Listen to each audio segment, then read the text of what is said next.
નમસ્કાર પ્રેક્ષક મિત્રો, હું ડૉક્ટર સુકુમાર મહેતા છું, એક કાર્ડિયોથોરેસિક સર્જન છું.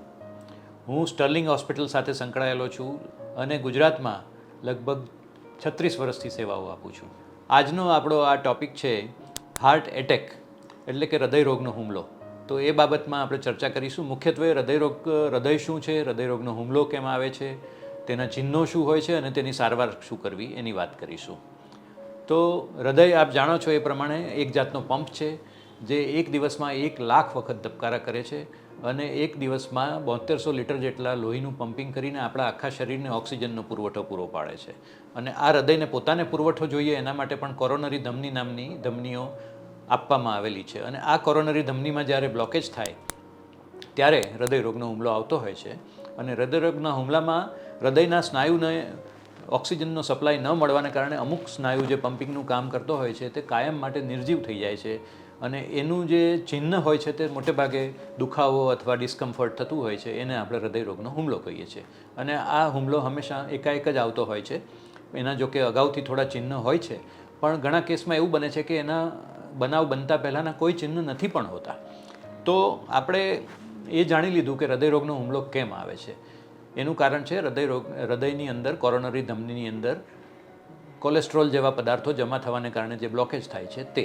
હવે એના ચિહ્નોની વાત કરીએ તો મેં કહ્યું કે ઘણા બધા કેસમાં ચિહ્નો નથી પણ હોતા, પણ મોટાભાગના કેસોમાં છાતીની અંદર વચ્ચોવચ ડિસ્કમ્ફર્ટ એટલે મૂંઝવણ કે ન ગમે તેવી લાગણી થાય, શ્વાસ લેવામાં મુશ્કેલી પડે, શરીર ઠંડુ પડી જાય, પસીનો પસીનો થાય અને ઉબકા જેવું થાય અને ઘણા કેસમાં ઉલટી પણ થાય. એટલે અમે ઘણી વખત ડૉક્ટરો તરીકે જોઈએ છીએ કે હાર્ટ એટેકના પેશન્ટો અમારી પાસે આવે છે ત્યાર પહેલાં ઘરે જે એમને ચિહ્નો થયા હોય છે એ ચિહ્નોના નિવારણ માટે એ લોકોએ સોડા જેવું પીધેલું હોય છે. અને શરૂઆતમાં લોકો એવું જ માનતા હોય છે કે આ ગેસ છે કે ઉલટી ઉપકા જેવું થાય છે અને સોડા પીવાથી મટી જશે. તો આ એના ચિહ્નો છે. સાથે સાથે મારે એ પણ કહેવું જોઈએ કે છાતીના ભાગમાં જે કંઈ દુખાવો થાય એ બધા દુખાવા કંઈ હૃદયરોગના હોતા નથી. તો એના માટે તો ચોક્કસ નિદાન કરીએ, અમુક ટેસ્ટ કરીએ ત્યારે જ ખબર પડતી હોય છે. તો આવું જ્યારે થાય તો આપણે પહેલાં આ ચિહ્નો આવે એટલે વિચાર એ કરવો જોઈએ કે આ હૃદયરોગનો હુમલો હોઈ શકે, એને અવગણવો જોઈએ નહીં અને તાત્કાલિક આપણે એમ્બ્યુલન્સ મંગાવવી જોઈએ.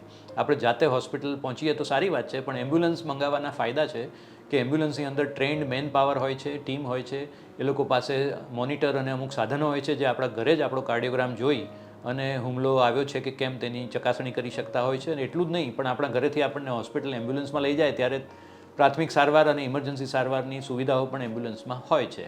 તો હાર્ટ એટેકનો હુમલો આવે ત્યારે આપણે આટલું કરી શકીએ.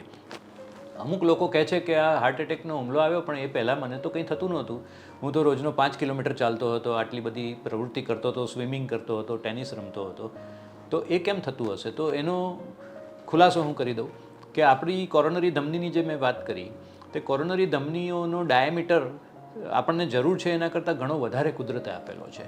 એટલે કોરોનરી ધમનીનો ડાયામીટર બ્લોકેજને લીધે ઘટીને જ્યાં સુધી 70% બ્લોક ન થઈ જાય અને માત્ર 30% ડાયામીટર ખુલ્લો ન રહે એ મુકામ આવે ત્યાં સુધી તો કોઈ ચિહ્ન આવતું જ નથી.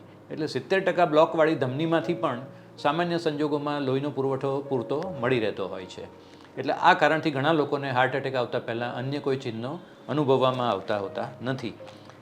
પરંતુ હાર્ટ એટેક આવે એટલે આપણે જોયું કે એટલો હૃદયનો સ્નાયુ નિર્જીવ થઈ જાય અને પછી જ્યારે આપણે ઇકોકાર્ડિયોગ્રાફી નામનો ટેસ્ટ કરીએ તો એમાં ખબર પડે કે ઇજેક્શન ફ્રેક્શન એટલે કે જેને આપણે હૃદયનું પમ્પિંગ કહીએ છીએ તે પમ્પિંગ ઘટી જાય છે. નોર્મલ વ્યક્તિનું પમ્પિંગ 60-65% હોય, હાર્ટનો એટેક આવ્યા પછી એ પમ્પિંગ 40%, 45%, કોઈ કેસમાં 15% જેટલું પણ ઘટી જતું હોય છે.